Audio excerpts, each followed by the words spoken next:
Thanks again for joining us for another episode of What If Asta and Deku Were Brothers. Guys, this is part 4. If you haven't seen those other parts, we do want to encourage you to go back and check those out. And hey, before I get to it, make sure that you subscribe. Make sure that you hit that notification bell so you never miss a video. Also, check us out on Twitter and go ahead and join the discussion on Discord. There's a link for that down in the description. And with that being said, let's do this.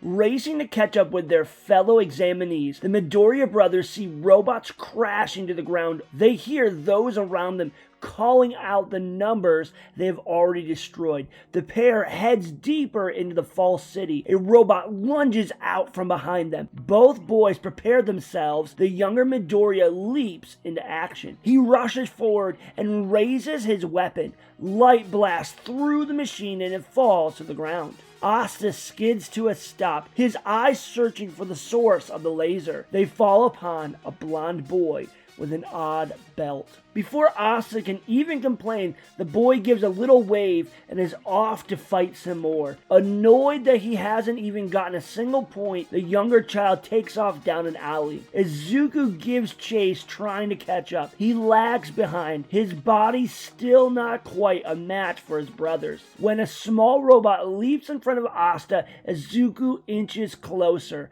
but then his brother is off again. A second, smaller one follows. Then a third. The older Midoriya reaches his brother when the younger engages on a bigger robot. Its thick metal plating proves to be tough to cut through. Using their training, the two circle their enemy. They toss the sword between them, landing blow after blow. By the time they see the medium-sized robot wearing down, they know they're running out of time. Without thinking, it's over. Asta delivers the final blow that sends the machine falling to the ground in pieces.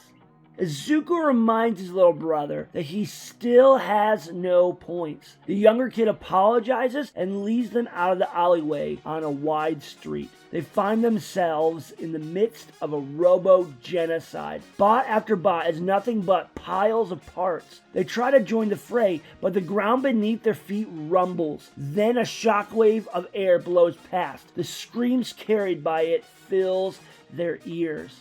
Footsteps fall around them while other examinees flee. President Mike announces that there are only 2 minutes left. As the dust clears, the boys gasp at the sheer size of the monstrous mecha before them. Izuku sighs in relief that they seem to be out of range. Asa taps him on the shoulder and yells, "That thing is huge! I bet it's worth a lot of points! Let's take it down!"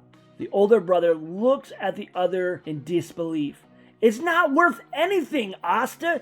Didn't you pay attention to anything that President Mike said?"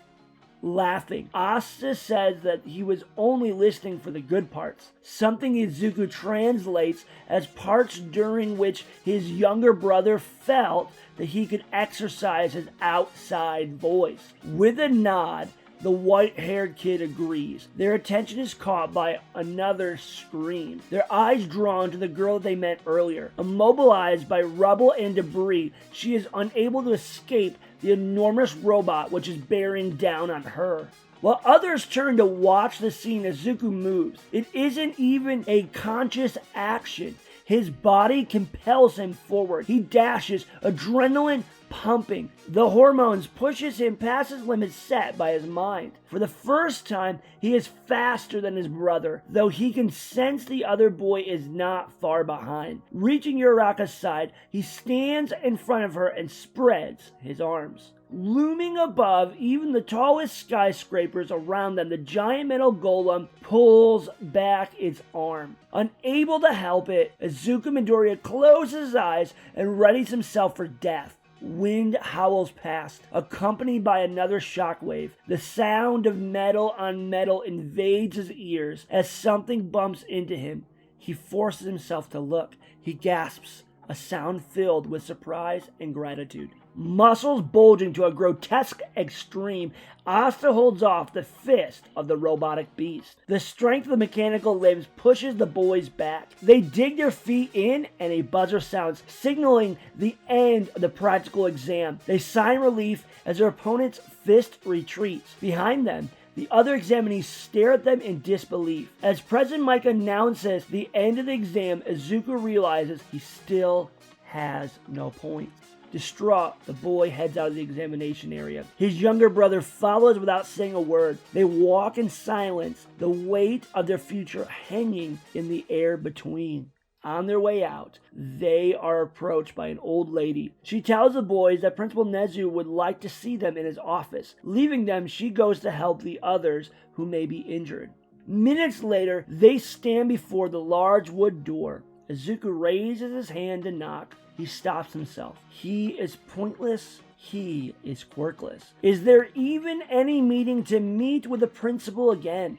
He feels his dream slipping away. Asta tears him from his thoughts by yelling at him to open the door. Before his older brother can stop him, the younger brother throws the door open and steps inside. He calls out a greeting. Izuku's arm reaches for Asta and then falls. The younger boy stops in his tracks. Before them stands Principal Nezu, and behind them, the number one hero. All Might smiles at the boys and commends them on a job well done. Asta thanks him, but notes that he didn't get that high of a score. Izuku is silent. The symbol of peace looks at the older child and says, "You really did do good out there, and I mean it." "Don't mock me. I know that I failed." The retort is cold and matter of fact as it flies from the lips of the quirkless kid. He turns away from them as tears creep into the corners of his eyes. The principal chimes in. "What you did was very brave. You were willing to sacrifice everything for the sake of another. At that moment, you exhibited the very essence of a hero." 2 tears slide down his cheeks as he turns and locks eyes with the principal. "Does that mean I can be a hero too?" All Might draws his attention. His tone has a hard edge. "A hero can't rely on the power and tools of others. It is a dangerous job. A pro hero has to have his own set of skills, his own set of abilities. Otherwise," the man coughs up blood and disappears in a puff of smoke. In his place is a shriveled skeleton with sunken eyes. Asta finally speaks, asking where the number one hero is. He's looking back and forth. Where is this hero? All Might points to himself and says that he is right here. The younger Midoriya lets loose a barrage of questions. The symbol of peace spends a moment trying to get the boy to be quiet. When he finally accomplishes that, he lifts up his shirt. His finger pokes at a wound on his torso, and he continues. "You could wind up like this. It isn't easy being a hero, kid." Quiet and lost in his head, Izuku tries to process the image before him. What was once a mighty hero looks more dead than alive. The reality of it shatters his illusions. Did he still want to be a hero? Could he even be one without a quirk? Is he destined to fail no matter what? His brother's words pull him back to the world around him. So what? That's what heroes do. I ain't gonna back down just because it could be a little dangerous. I'm gonna be the Wizard King, and I know that my brother won't either, right? The response is nonverbal, a slight but determined nod of the head. It is well received. All Might cracks a smile and speaks. "I'm glad to hear that, kid. Despite your lack of a quirk, there's one way for you to get power of your own. I can give you mine." Asta immediately launches another round of questions. His older brother retreats into his own head. Bakugo's words play in his mind. What good is it if he just borrows someone else's quirk? He clears his throat and tries to vocalize that thought. "You said it yourself. A hero can't rely on the powers of others." "This quirk would no longer be my power. It would be yours. You would be inheriting it, not sharing it. I am the 8th user, and it has grown stronger each time that it was passed on. Before All Might can continue, Asta jumps back in, offering to take the power if his brother doesn't want it. Izuku places his hand on his younger brother's arm and nods a second time. He will accept the offer. The symbol of peace plucks one of his hairs from the top of his head and offers it to his chosen successor. He explains the process by which the power passes through DNA and the desire to transfer it. The Midoriya brothers are shocked, but the elder of the two places the hair in his mouth and simply swallows. Asta demands Izuku to show him a Texas smash. The number one hero tells them that it would take a little while before the power of One for All transfers. He warns the boys that the secret of this power is dangerous to the public and must be kept a secret. They can tell no one. He also informs them that the power can be dangerous to the wielder if the body isn't strong enough. At this point, Principal Nezu speaks up. On that note, Izuku and Asta, what you did was brave and heroic.